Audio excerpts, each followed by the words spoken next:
ranking member for yielding his time. 13.7 million Americans. 13.7 million Americans are the number of people in this country whose health care are going to be stripped in this bill. Now, Republicans are going to try to tell you every single distraction in the book from that essential number. I want people at home to understand that Medicaid and the federal matching funds for Medicaid can make up 30 to 40% of some of the state budgets that we have going on back in your home.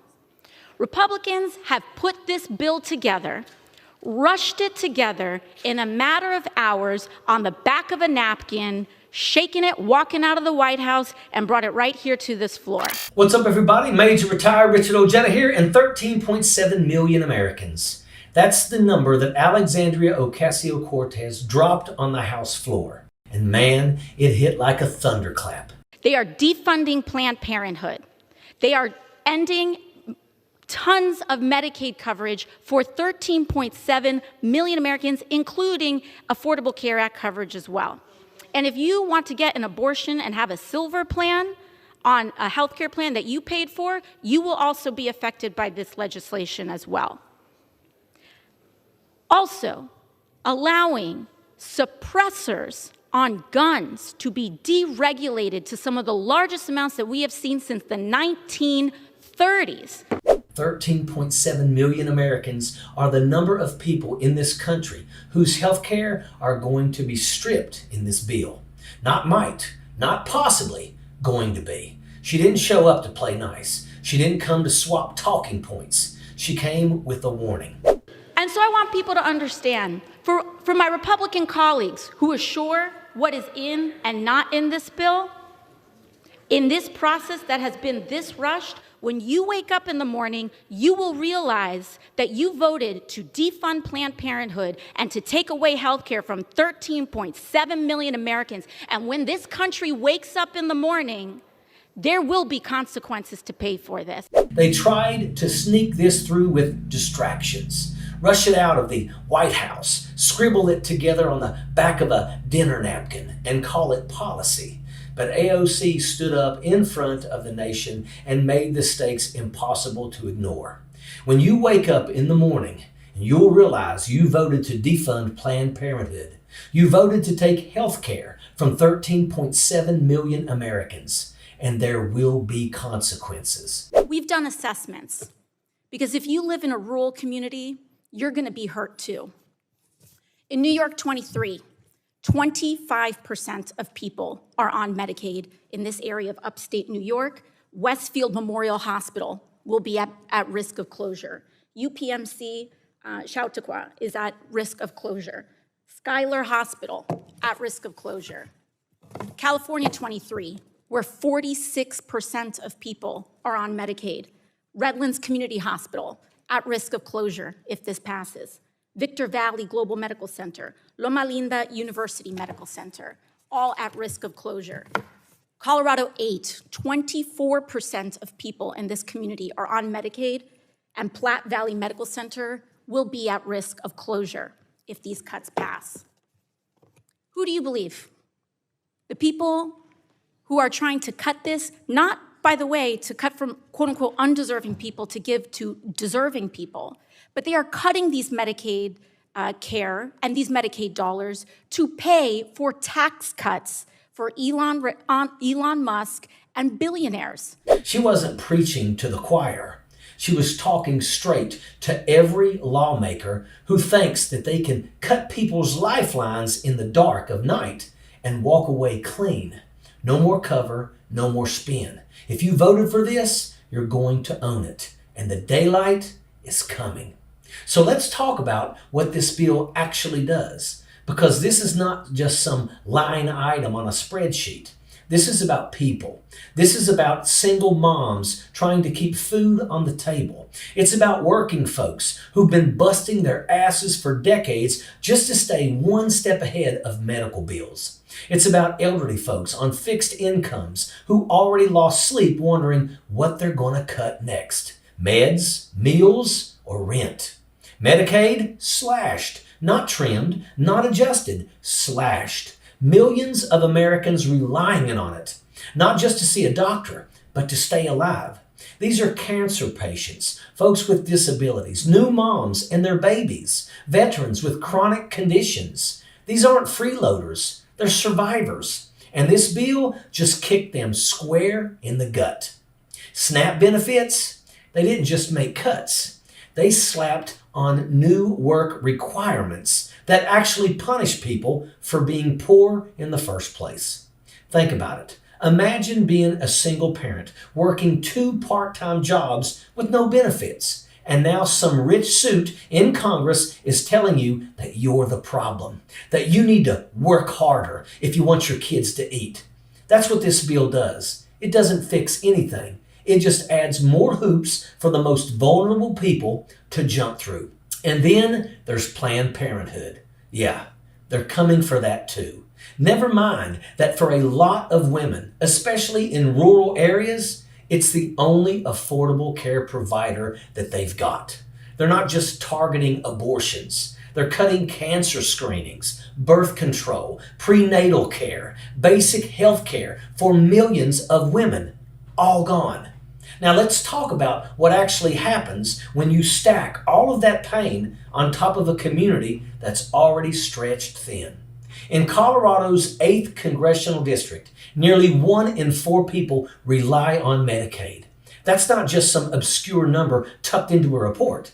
That's a quarter of an entire congressional district. You can't even walk through a grocery store without bumping into someone that this bill is about to hurt. And it gets worse. Plate Valley Medical Center, the hospital serving a huge chunk of that district, is at risk of shutting down if this bill becomes law. That's not some vague projection. That's real. That's a mom in labor with nowhere to go. That's a car crash victim being driven 40 miles because the ER shuts its doors.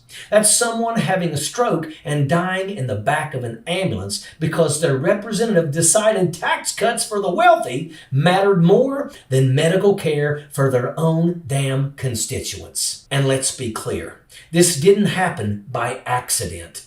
That vote didn't slip through by mistake. This wasn't a case of someone not reading the fine print.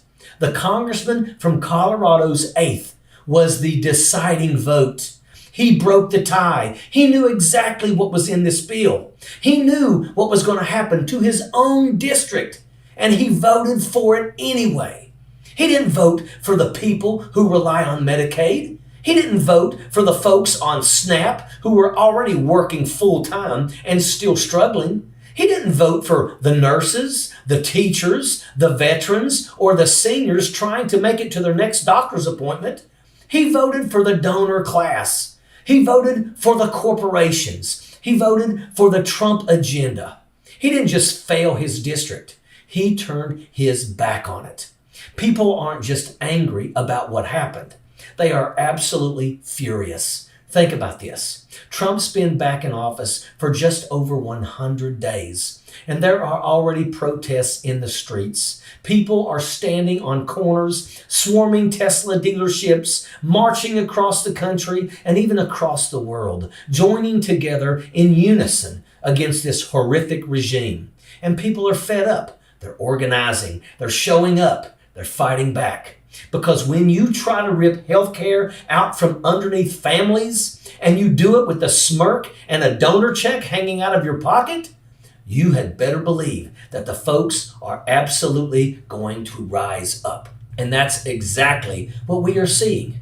Thanks to groups like Progress Now Colorado, who've been on the front lines calling this out for what it is from day one. They've been hammering the truth into the public square, keeping people informed, holding corrupt politicians accountable, and organizing real town halls and community forums while our so-called representatives hide behind their desks. And credit where credit is due. Sarah Laughlin and her team have been absolutely relentless, and it shows. So how does this tie into AOC? What's the thread that brings this all together?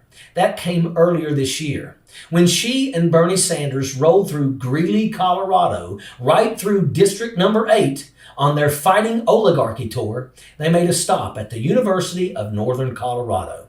And folks, the turnout was unreal. Over 16,000 people showed up in a city of about 100,000. Do the math. That's 16% of the whole entire town. Lined up, packed in, shoulder to shoulder, waiting for hours just to hear from two people who actually give a damn. Only 2,500 people made it inside. The rest watched from big screens outside, fired up and fed up.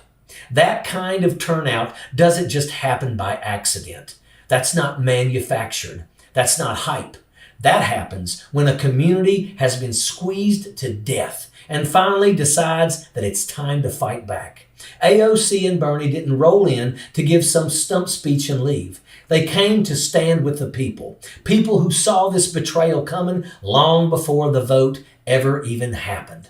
And when that betrayal did come, the local response blew the doors off.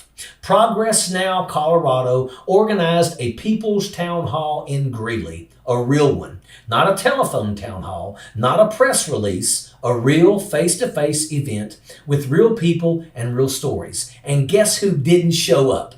Gabe Evans. His nameplate did. It sat right there on an empty chair while the room filled with the very people he was supposed to represent. One woman got up and gave a surprise rendition of Danny Boy that had the whole room laughing and crying at the same time. Then came State Representative Manny Rutinel. And let me tell you, he lit that place up. No sugarcoating, no notes, just truth. Nobody should have to decide between health care, putting food on the table, or a roof over your child's head.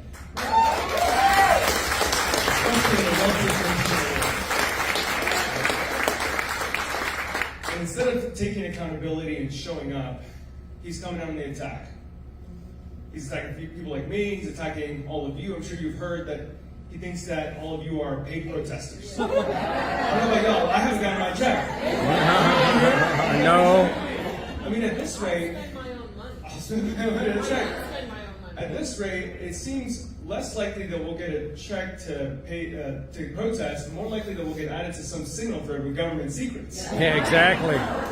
It's more likely that we're going to end up getting our services cut because we want billionaires to get a third or fourth yacht.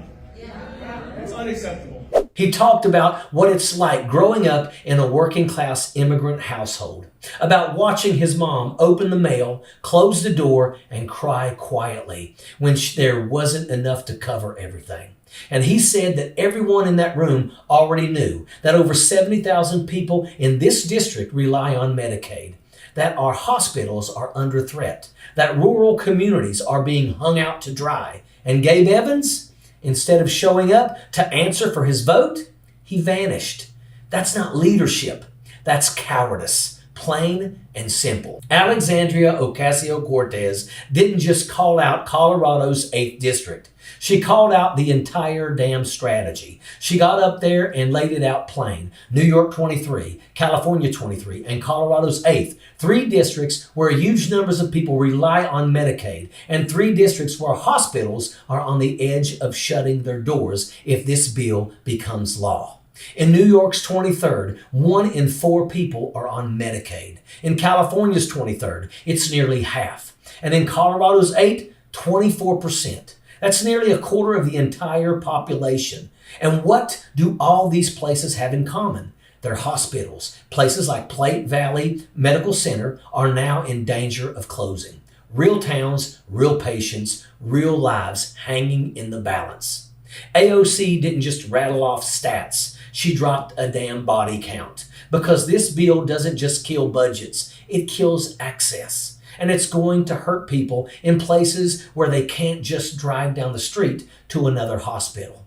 These are rural and working class areas where one emergency room going dark means people will die. And again, it was Colorado's 8th that cast the vote to make it happen. That congressman, he was the deciding vote. That hospital, that might be gone because of him. She said it loud. When the country wakes up, there will be consequences. Because this isn't just a spreadsheet war. This is a political decision that's going to lead to real suffering in real communities with real names. Every now and then, even the guy in the tinfoil hat says something that's dead on. And in this case, that guy was Thomas Massie. Yeah, that Thomas Massie. The same dude who shows up in Christmas photos strapped like he's guarding a bunker in the hills of Kentucky. The same guy who proudly poses with tens of thousands of dollars in military-grade weapons like he's just opened a gun-themed Cracker Barrel. Half the time, Massie absolutely sounds like he's broadcasting live from the Freedom Militia Treehouse. But this time, he stepped up and said what most of his party is too cowardly or too bought off to admit, that this bill is a damn disaster. Well, I'd love to stand here and tell the American people, we can cut your taxes and we can increase spending and everything's going to be just fine. But I can't do that because I'm here to deliver a dose of reality. This bill dramatically increases deficits in the near term, but promises our government will be fiscally responsible 5 years from now. Where have we heard that before? How do you bind a future Congress to these promises? This bill is a debt bomb ticking. Mr. Speaker, we're not rearranging deck chairs on the Titanic tonight. We're putting coal in the boiler and setting a course for the iceberg. If something is beautiful, you don't do it after midnight. I oppose this bill. Gentleman's time has expired. We're not rearranging deck chairs on the Titanic. We're putting coal in the boiler and setting a course for the iceberg. And folks, he's spot on. Massie didn't dance around it. He called it what it is. A $4 trillion deficit grenade dressed up as a tax break for billionaires. He said Congress is basically lighting the fuse and tossing it over their shoulder with a wink, pretending like some magical future Congress 5 years from now is going to fix it. Yeah, sure. And I'm going to be a space cowboy by Christmas. This isn't reform. This isn't policy. This is grift. And while the rest of them are too busy playing musical chairs with lobbyists, Massie, of all people, told the truth. He stood against it before, and even though he's got all the charm of a survivalist blog post, at least the man has consistency. Yeah, agreeing with Thomas Massie makes you want to throw up a little in your mouth. Yeah, but sometimes the guy with the bunker and the bug-out bag is the only one that's saying what needs to be said. And right now, he's the only one in the GOP that's telling the truth about the direction this country is headed and who's fueling the damn engine. So where does that leave each and every one of us?